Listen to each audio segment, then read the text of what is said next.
Olá, pessoal do nono ano. Vamos para a nossa aula de história. Hoje nós vamos falar sobre a República. Semana passada eu pedi que vocês fizessem uma pesquisinha sobre República, certo? Então nós vamos compartilhar nossa tela aqui e vamos conversar sobre a República. Nós vimos que a aula da semana passada foi a proclamação da República no Brasil. Então, o que que levou à aclamação? Vocês assistiram o videozinho. Ah, aqui.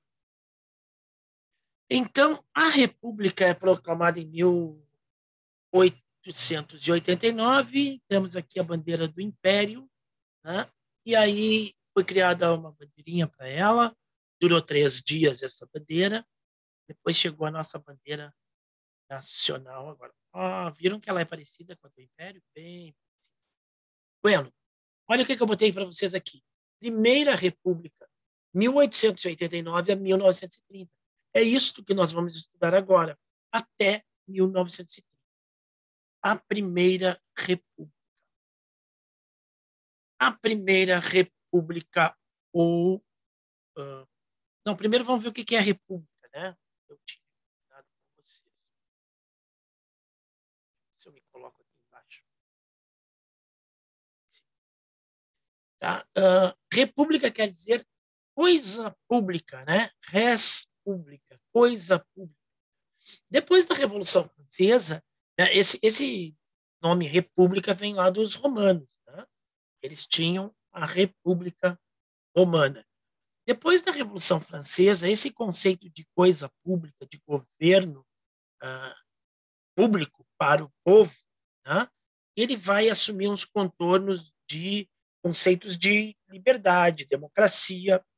O ideal republicano passa a ser associado, então, com direitos civis e direitos políticos que foram conquistados pelos republicanos ou pelo povo, tá? Por quem declarou a República Francesa.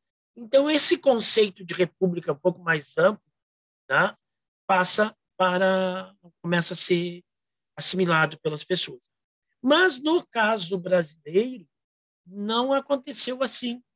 No caso brasileiro, como surgiu a proclamação da República? Foi um golpe militar apoiado por cafeicultores paulistas, por uma certa elite econômica que não estava mais satisfeita com o império.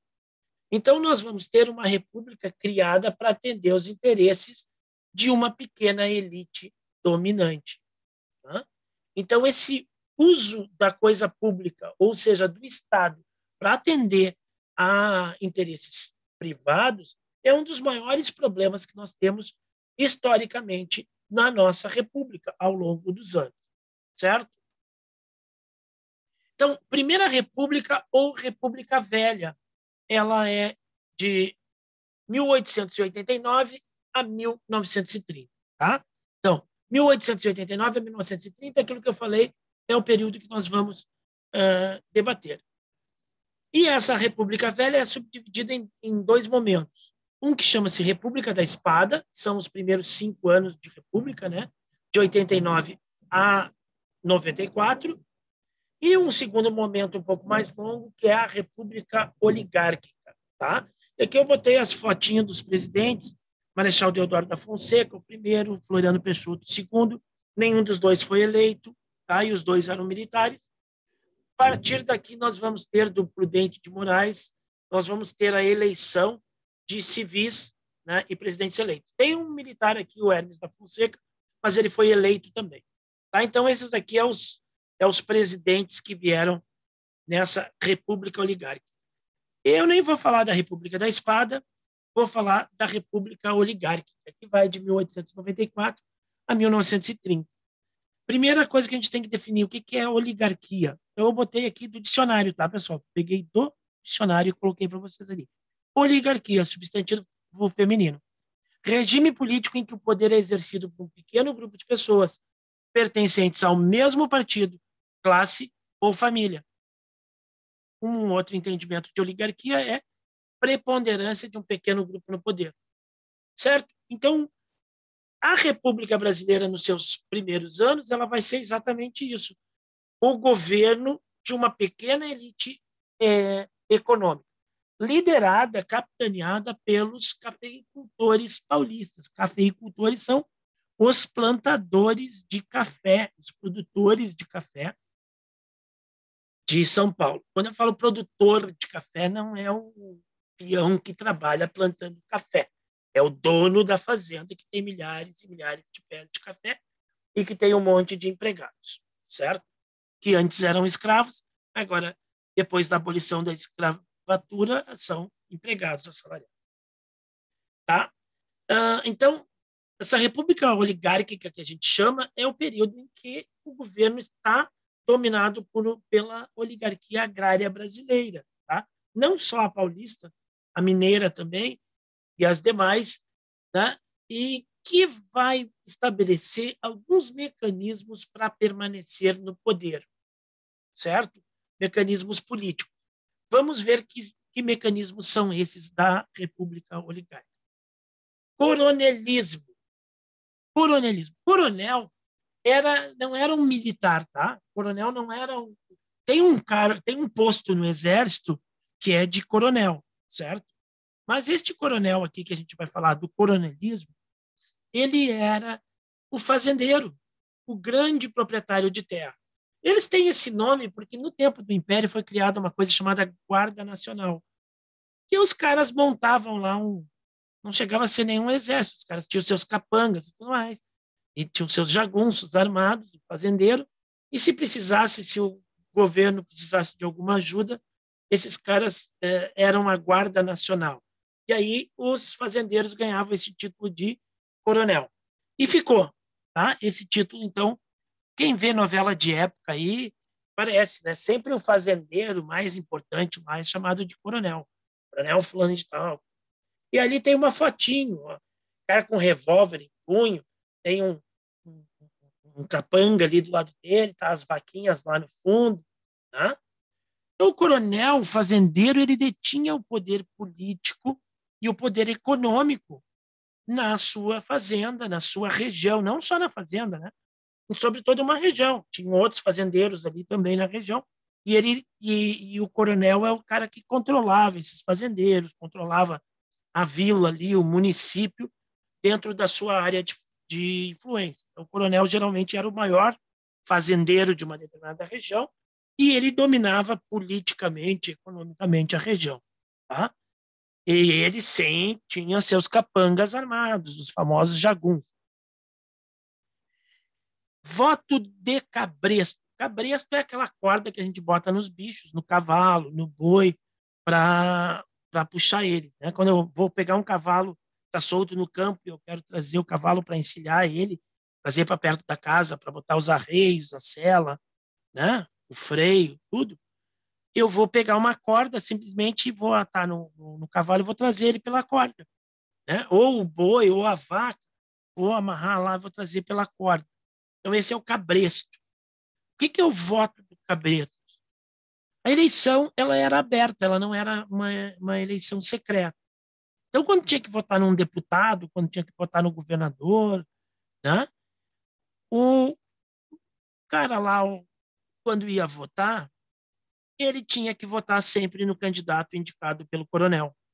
O coronel da região, o grande fazendeiro da região. Então, esse grande fazendeiro determinava quem ia ser eleito. Por quê? Porque sempre tinha lá os capangas, os jagunços lá de prontidão na sessão eleitoral para conferir em quem que o infeliz vai votar. Né? Sai do cara que votasse diferente, certo? Outra coisa também era a compra de votos. Né? Quando eles davam algum presente, quando não era por intimidação violenta, né? Tá passando um avião aqui, eu acho que o som tá entrando.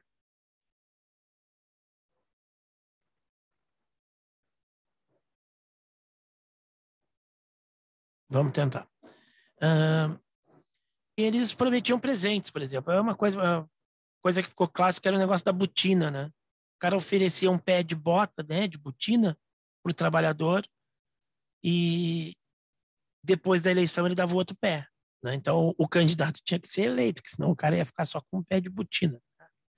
Então esse era o voto de cabresto. ele era comandado por esse comandante político local, certo? Isso era um mecanismo. O outro mecanismo, a política dos governadores. A política dos governadores era um acordo entre o presidente da República e os governadores, no qual o presidente mantinha o apoio ao governador, né? Não interferia nos assuntos dos estados, deixava que os governadores administrassem seus estados assim, com uma certa autonomia, e o presidente não intervinha muito nisso. Em compensação, os governadores garantiam que nas eleições seriam eleitos deputados federais que apoiariam o governo do presidente, certo? Então é um toma lá da cá, e na realidade é um negócio quase parecido com o feudalismo até, né? Porque cada um exerce seu poder no seu local e ninguém perde o seu nicho de poder, o seu núcleo de poder ali. O presidente vai garantir que quando ele sair do governo, o candidato que ele indicar será eleito e ele não interfere, os coronéis continuam mandando nos seus locais, os governadores continuam elegendo os seus sucessores e assim por diante. Então, era uma política muito de cartas marcadas. Então, um ajuda o outro e aí todo mundo se mantém no poder.